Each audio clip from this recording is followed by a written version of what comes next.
อันนี้สิเป็นมันหวานญี่ปุ่นนะครับ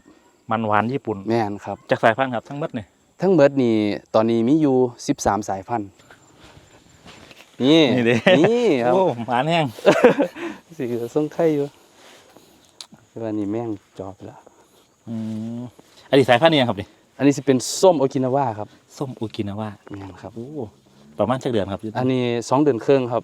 นี่ จริงก็ประมาณ3เดือนจังสิเริ่ม ครับ พุด อ๋ เนี่ยครับ ออันนี้สามหัวหรือว่า3เหงานะครับท่านผู้ชม แม่นครับ ประมาณหัวเขาก็ประมาณ3 ถึง 6หัว อีกรอบครับสายพันธุ์นี้ยังก่อน ส้มโอกินาวาครับ ส้มโอกินาวานะครับลักษณะที่เป็นไงครับ ผิวสีออกแดงอมชมพู ครับ แดงอมชมพูครับเนื้อสิเป็นสีส้มนะครับเดี๋ยว ครับ หักให้เบิ่งนี่ครับ อ๋อ เป็นสีส้ม นี่ครับท่านผู้ชมครับสีออกสมๆเนาะ แม่นครับ ครับ เอาขึ้นครับที่นี่อันนี้คุดมาสาม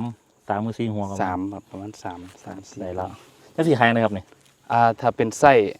ส้คัดไส้ ML นะครับ ครั ก็ บ ตกโลละ50 บาทนะครับอันนี้สิเป็นสายพันธุ์ทั่วไป ครับ ที่มีน้ำทองตลาดเฮา